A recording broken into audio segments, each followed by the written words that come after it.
अस्सलाम वालेकुम my dear student, my name is Zahid Ghulam Rasool and very warm welcome to my YouTube channel chemistry clinic. Student, आज हम numerical problems को solve करने लगे हैं चैप्टर 1 की। और सबसे पहले न्यूमेरिकल जो हम डिस्कस करने लगे वो एम्पिरिकल और मॉलिक्यूलर फॉर्मूला से रेलिवेंट है।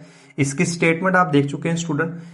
स्टेटमेंट से हमने गिवन डाटा को एक्सट्रैक्ट कर रही है। सबसे इंपॉर्टेंट चीज होती है कि आपने स्टेटमेंट को रीड करना है केयरफुली और उससे गिवन डाटा एक्सट्रैक्ट करना है।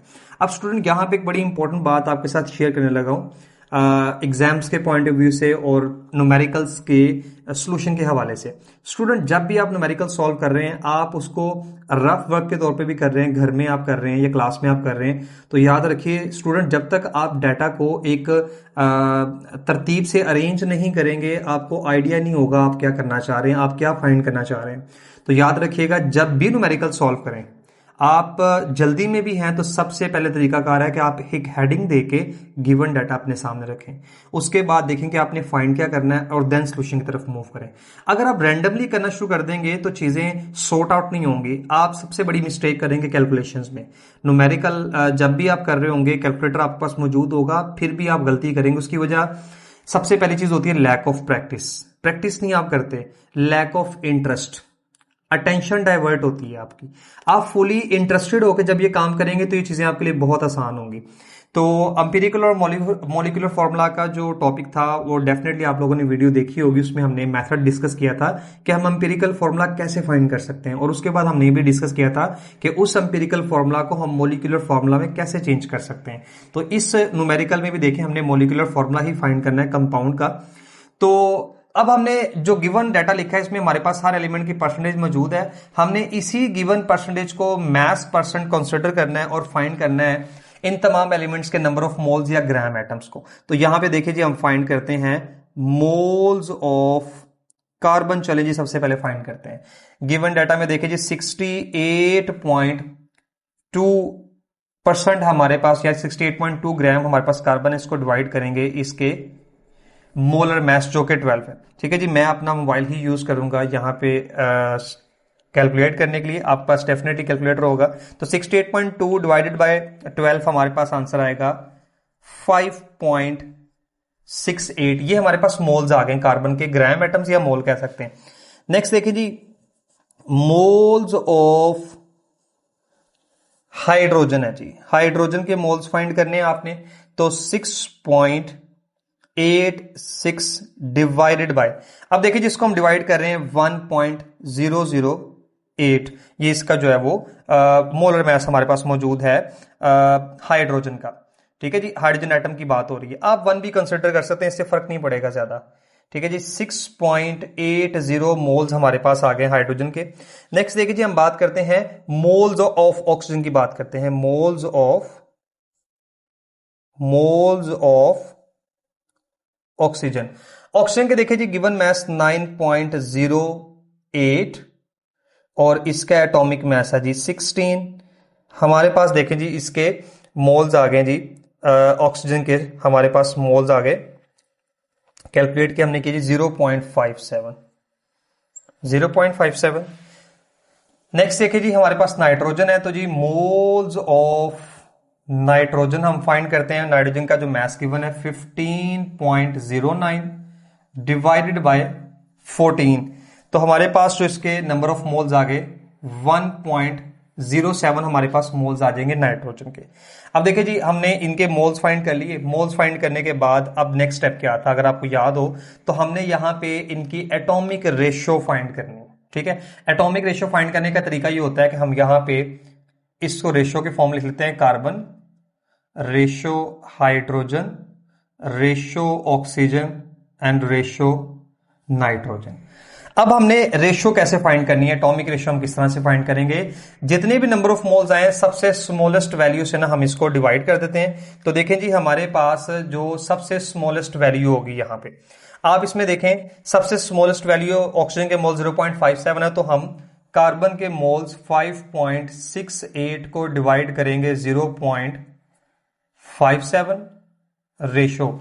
हाइड्रोजन को देखें जी, हाइड्रोजन के मोल्स हैं 6.80 डिवाइडेड बाय 0.57।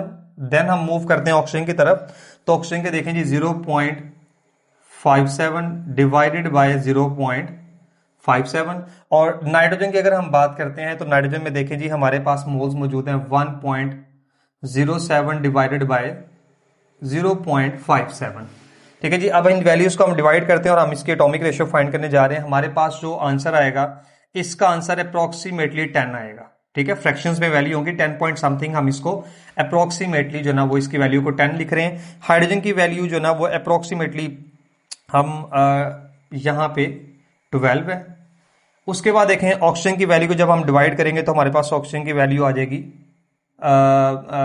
यहाँ पे 1 और नाइट्रोजन की वैल्यू अराउंड 2। हम इनको राउंड ऑफ कर लेंगे वैल्यूज को जब आप इनको डिवाइड करेंगे। अच्छा जी, ये हमने जो ना वो किया तो हमारे पास जो एटॉमिक रेशियो आ गई यहाँ पे स्टूडेंट देखें, एटॉमिक रेशियो हमारे पास यहाँ पे आ गई, कार्बन के 10 एटम आए, हाइड्रोजन के 12 एटम, ऑक्सीजन का 1 ही और नाइट्रोजन के हो गए 2 एटम। तो स्टूडेंट ये हमारे पास आ गया जी empirical formula of the compound आ गया।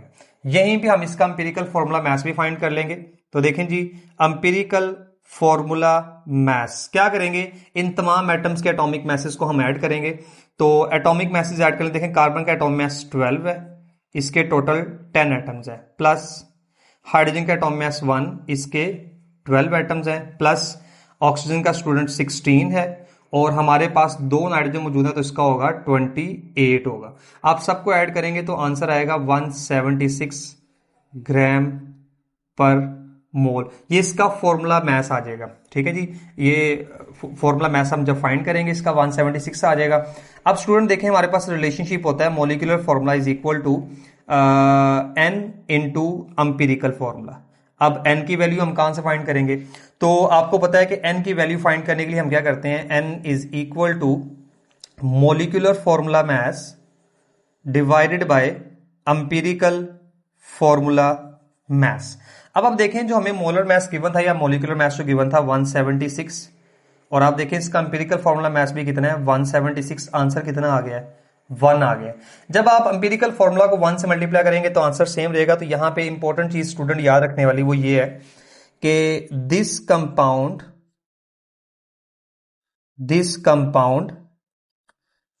Poses same molecular formula and empirical formula, मतलब इस कंपाउंड का एम्पिरिकल और मोलिकुलर फॉर्मूला सेम है। अब देखिए स्टूडेंट आपकी बुक में जितने भी क्वेश्चन है एम्पिरिकल और फॉर्मूला से रेलिवेंट, एम्पिरिकल फॉर्मूला और मोलिकुलर फॉर्मूला से रेलिवेंट। देखिए एम्पिरिकल फॉर्मूला से रेलिवेंट होंगे तो आप यहां पे एंड कर देंगे। मोलिकुलर फॉर्मूला अगर आपने फाइंड करना होगा तो ये स्टेप्स आपके पास होंगे। ठीक है, तो ये बड़ी आसान सी चीज है, आपको एक न्यूमेरिकल करके बता दिया गया है। आप बाकी जो न्यूमेरिकल्स हैं बिल्कुल इसी तरह से उसके आप प्रैक्टिस कर सकते हैं। स्टूडेंट न्यूमेरिकल की स्टेटमेंट से हमने डाटा एक्सट्रैक्ट कर लिया है और सबसे इंपॉर्टेंट चीज यही होती है कि जब हमारे पास कोई न्यूमेरिकल की स्टेटमेंट आती है तो आपने उससे डाटा एक्सट्रैक्ट करना होता है। आप जब तक डाटा एक्सट्रैक्ट नहीं करेंगे आप न्यूमेरिकल को कंप्लीटली अंडरस्टैंड ही नहीं कर सकेंगे, उसको सॉल्व भी नहीं कर सकेंगे। तो फर्स्ट थिंग इज दैट कि आप स्टेटमेंट से डाटा एक्सट्रैक्ट कर सकें।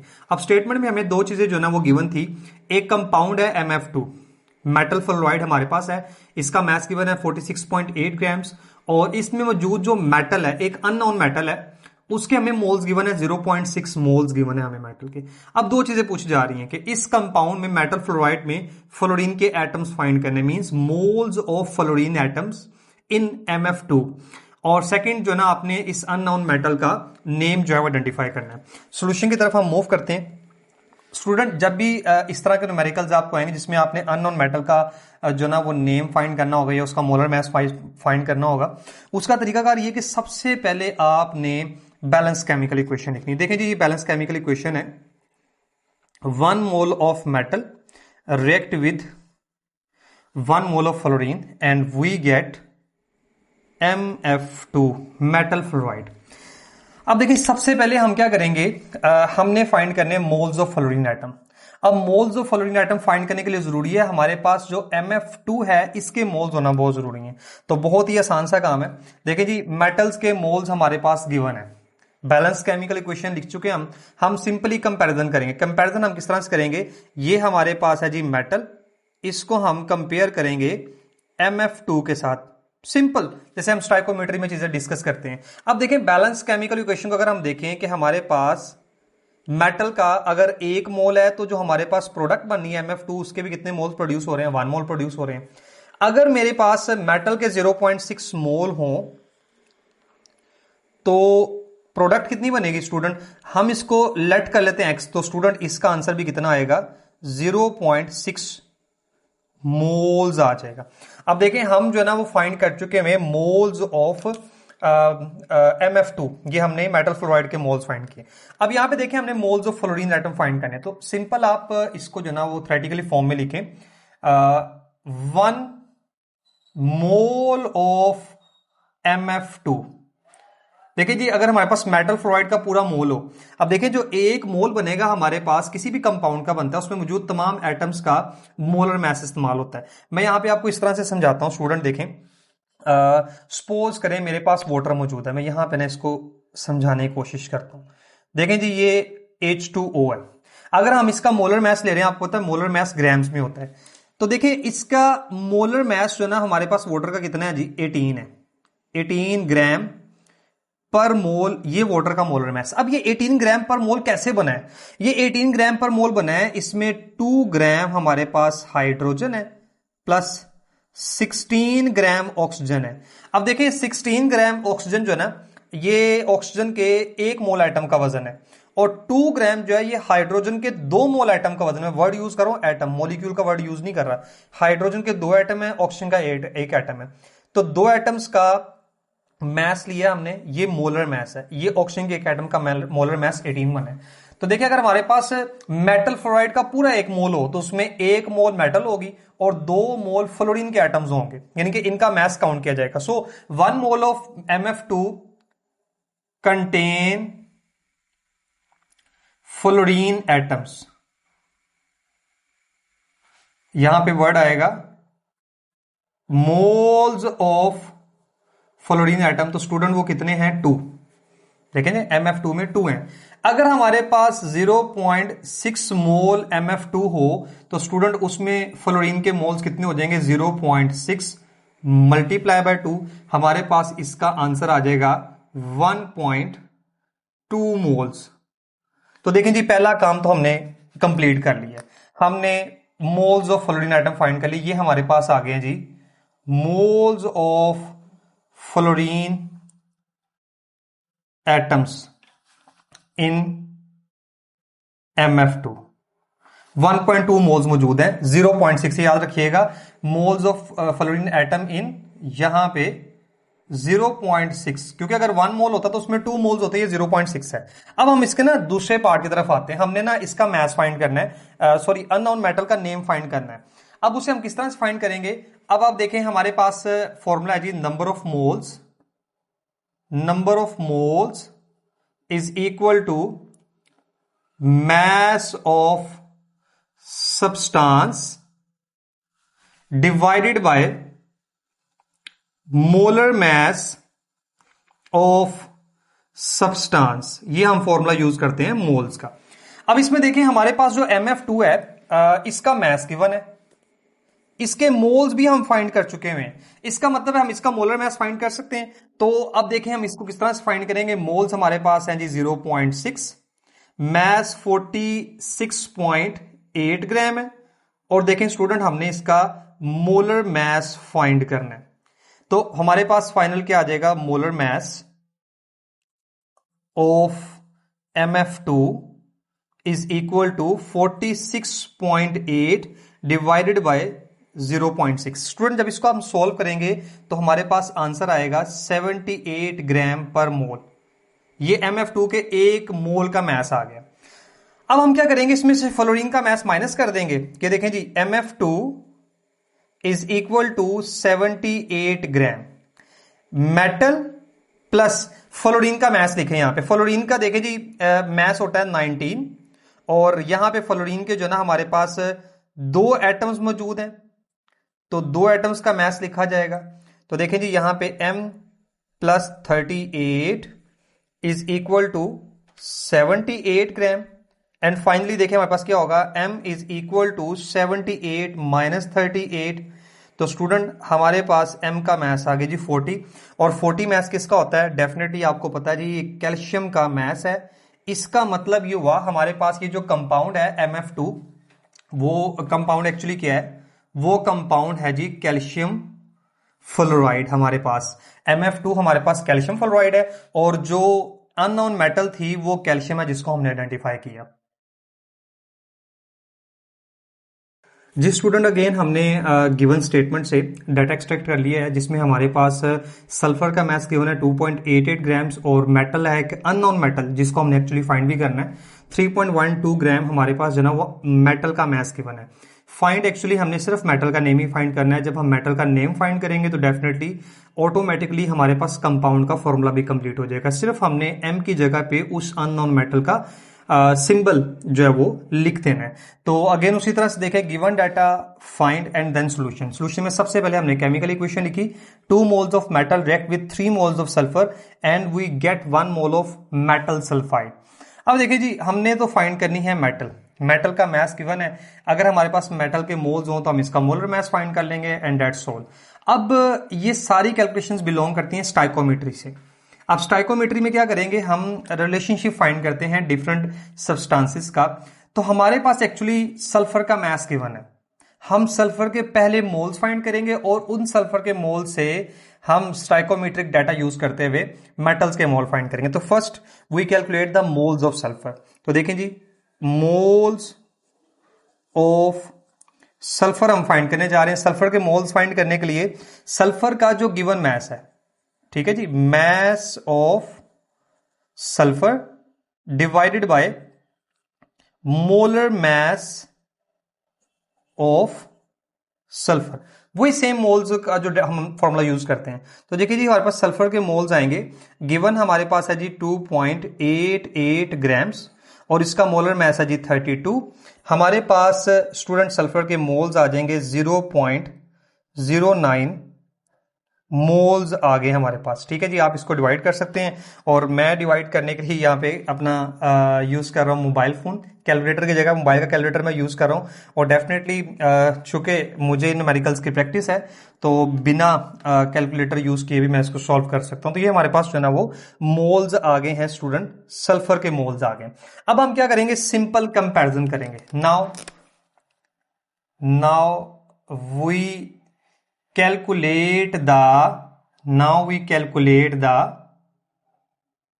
moles of metal M by comparing it with the moles of sulfur, sulphur. तो देखिए जी, हम यहां पे डाटा लिखेंगे। ये हमारे पास है जी मेटल है, और ये सल्फर। अब नॉर्मली हम क्या करते हैं, जो नॉन वैल्यू होती है उसको हम इस साइड लिखते हैं और मेटल को इस साइड। तो मैं इसको एक्सचेंज कर चुका हूं, लेकिन खैर इससे कोई फर्क नहीं पड़ेगा इतना। अब देखिए जी, हमारे पास जो सल्फर के स्टूडेंट मोल्स मौजूद हैं बैलेंस केमिकल इक्वेशन में, देखें 3 मोल्स अगर सल्फर होगी तो मेटल्स के 2 मोल इस्तेमाल होंगे। और स्टूडेंट हमारे पास सल्फर के मोल आ चुके हैं 0.09। अगर 0.09 मोल सल्फर होगी तो इसकी वैल्यू को स्टूडेंट हम एक्सपोज कर लेंगे। आप इन चीज को क्रॉस करें तो हमारे पास यहां पे आएंगे मोल्स ऑफ मेटल। ठीक है, ये जो x है एक्चुअली मोल्स ऑफ मेटल्स हैं। तो किस तरह से हम फाइंड करेंगे इसको, 2 देखें जी, 2 मल्टीप्लाई 0.09 डिवाइडेड बाय, हमारे पास क्या हो जाएगा, ये 3 हो जाएगा। हमारे पास स्टूडेंट आंसर आएगा 0.06 मोल्स हमारे पास। अभी देखें मेटल के मोल्स आ चुके हैं। अब आसान काम है, बड़ा ही आसान काम की सेंस में आप फॉर्मूला यूज करेंगे जी, मोल्स ऑफ मेटल, मैं इसको सिंपल कैपिटल एम लिख रहा हूं, is equal to mass of metal divided by molar mass of metal M. ठीक है जी, अब हमारे पास देखें इसके मोल्स हम फाइंड कर चुके हैं 0.06 है, मास 3.12 गिवन था, और जो इसका मोलर मास है स्टूडेंट वो हम कैलकुलेट कर रहे हैं। तो देखिए जी, जब इसको हम कैलकुलेट करेंगे तो हमारे पास जो मोलर मैस आएगा, मोलर मैस ऑफ मेटल, वो हमारे पास क्या होगा 3.12 डिवाइडेड बाय 0.06, आंसर आएगा 52 ग्राम पर मोल। ये हमारे पास मोलर मैस आ गया इस अननोन मेटल का। तो 52 किस मेटल का मैस होता है स्टूडेंट? क्रोमियम का मैस होता है 52।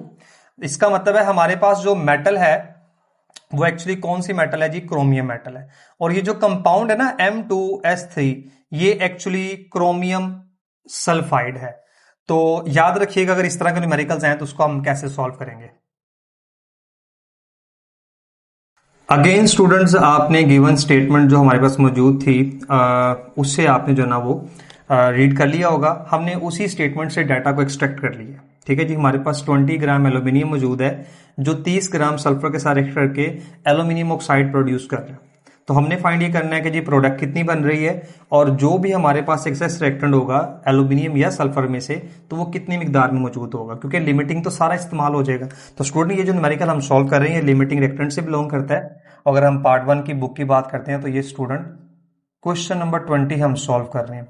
तो ये क्वेश्चन मैंने इसलिए चूज किया क्योंकि इसमें दोनों बातें हैं, प्रोडक्ट कितनी बन रही है ये भी हम फाइंड कर लेंगे, और जो एक्सेस रिएक्टेंट है वो कितना कंज्यूम हुआ, कितना बाकी बच गया, ये दोनों बातें भी इसमें हम इसे फाइंड कर लेंगे। तो देखिए तरीका का वही, सबसे पहले गिवन डाटा लिखा और हमें फाइंड क्या करना है, सोल्यूशन की तरफ मूव करेंगे। तो सबसे पहले आप इसकी केमिकल इक्वेशन लिखेंगे। Chemical equation most of the cases question में गिवन होती है, अगर नहीं गिवन तो आपको याद होनी चाहिए। हमने केमिकल इक्वेशन लिख ली। अब लिमिटिंग रिएक्टेंट के न्यूमेरिकल सॉल्व करने का तरीकाकार ही होता है कि सबसे पहले आपने फाइंड करने होते हैं मोल्स।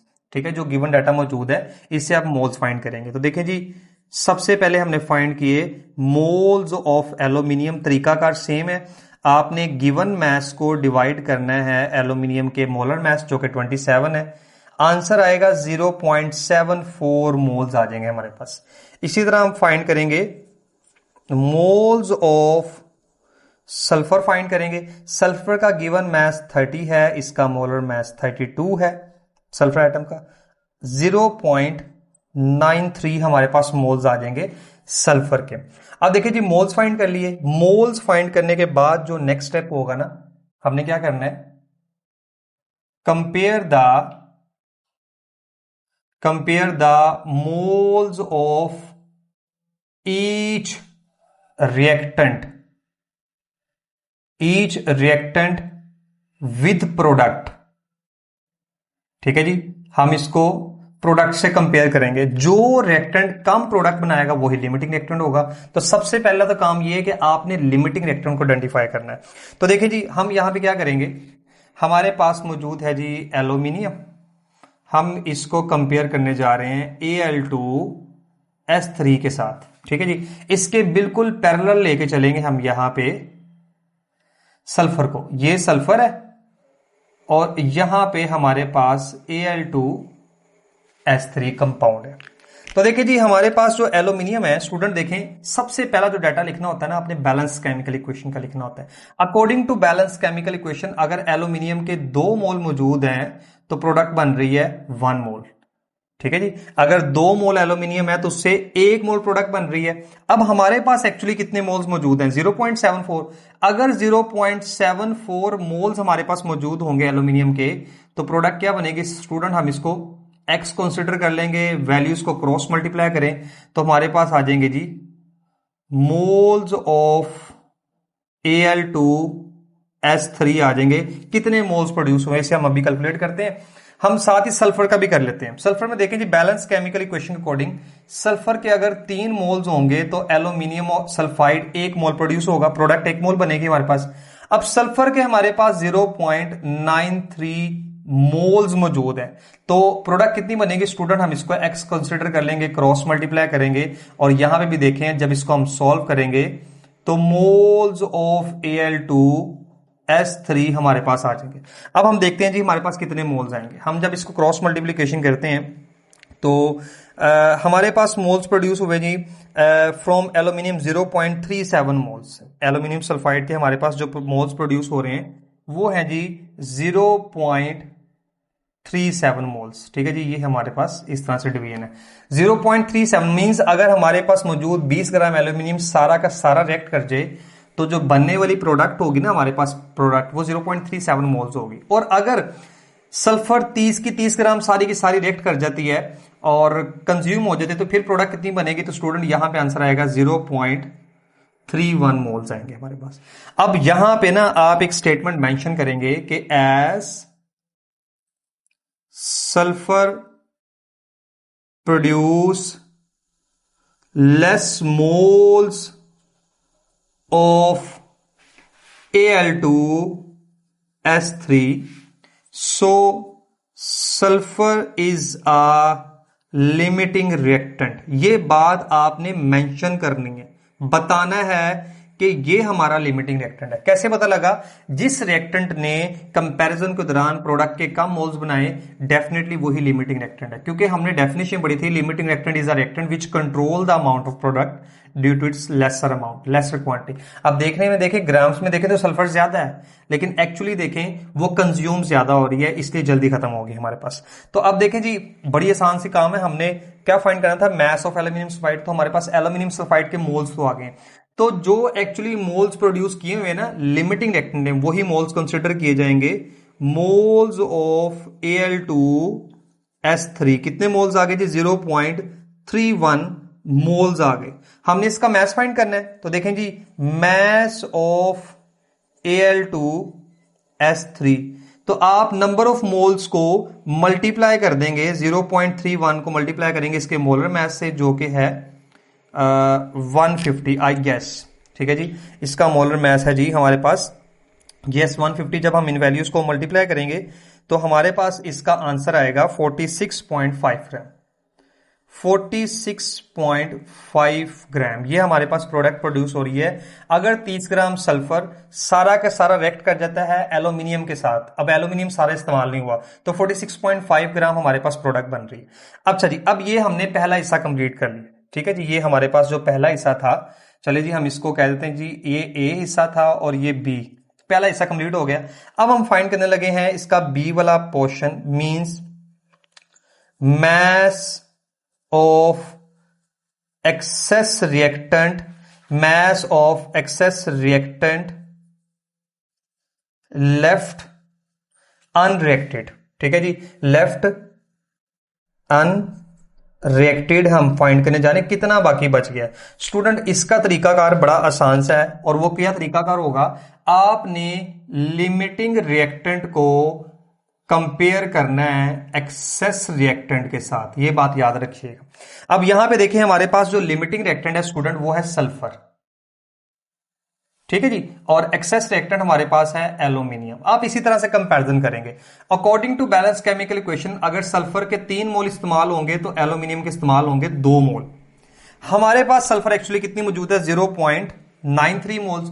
तो अगर 0.93 मोल सल्फर सारी इस्तेमाल होगी तो एल्यूमिनियम कितना इस्तेमाल होगा? आप इसे x कंसिडर करेंगे, क्रॉस मल्टीप्लाई कर लेंगे। स्टूडेंट ये बड़ा ही आसान सा तरीका है जो मैं यहां पे सॉल्व कर रहा हूं। तो जब इसको हम फाइंड करेंगे तो हमारे पास आ जाएंगे मोल्स ऑफ एल्यूमिनियम कंज्यूम्ड आ जाएंगे, इस्तेमाल कितने हुए हमारे पास वो आ जाएंगे। इसको स्टूडेंट हम देख लेते हैं कैलकुलेट करके। हमने कैलकुलेट किया इसको, तो कैलकुलेशन के बाद हमारे पास जो आंसर आया 0.62 मोल कंज्यूम हुए। अब देखें हमने अगर फाइंड करना हो मोल्स ऑफ एल्यूमिनियम लेफ्ट, कितने बाकी बच गए हैं? तो स्टूडेंट बड़ी आसान सी बात है, टोटल में से कंज्यूम को माइनस कर दें, हमारे पास जो बाकी मोल्स बचे वो 0.12 मोल्स इसके बाकी बच गए। 0.74 में से 0.62 इस्तेमाल हुए, 0.12 मोल्स बाकी बच गए। इस्तेमाल होने वाले मोल्स को भी मैस में कन्वर्ट कर सकते हैं और बाकी बच जाने वाले मोल्स को भी हम मैस में कन्वर्ट कर सकते हैं। तो आप क्या करेंगे, इसके मोल्स को मल्टीप्लाई करेंगे इसके मोलर मैस से, तो हमारे पास मैस आ जाएगा। तो देखें जी, mass of aluminium left unreacted 0.12 multiply 27 3.24 gram. तो देखें जी 20 ग्राम टोटल गिवन था, 20 ग्राम में से 3.24 ग्राम हमारे पास एल्यूमिनियम बाकी बच गया। तो स्टूडेंट लिमिटिंग रिएक्टेंट के जो न्यूमेरिकल्स हैं इसमें देखें, सबसे पहला काम क्या होता है आपके पास कि आपने गिवन वैल्यू से मोल्स फाइंड करने हैं। रिएक्टेंट के मोल्स को 1 by 1 प्रोडक्ट से कंपेयर करना है। जो रिएक्टेंट प्रोडक्ट के कम मोल्स बनाएगा वही हमारा लिमिटिंग रिएक्टेंट होगा।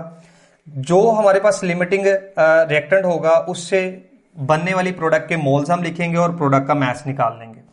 एक तो आपसे न्यूमेरिकल में सिर्फ इतनी सी बात पूछी जा सकती है। दूसरी बात आपसे पूछी जा सकती है कि जो एक्सेस रिएक्टेंट आपको पता लग चुका हुआ है कि ये एक्सेस रिएक्टेंट है, तो वो कितना इस्तेमाल हुआ, कितना बाकी बच गया। आप उसके मोल्स भी फाइंड कर सकते हैं, आप उसका मास भी फाइंड कर सकते हैं। देखें, जब आपके पास मोल्स आ गए ना, उस मोल्स को चाहे आप मास में कन्वर्ट कर दें, पार्टिकल्स में कन्वर्ट कर दें, वॉल्यूम में कन्वर्ट कर दें, it's up to you, it's up to requirement जो आपसे पूछा गया। तो स्टूडेंट, हमने न्यूमेरिकल्स डिस्कस किए हैं। उम्मीद करता हूं कि आपने चीजों को अच्छे से अंडरस्टैंड किया होगा।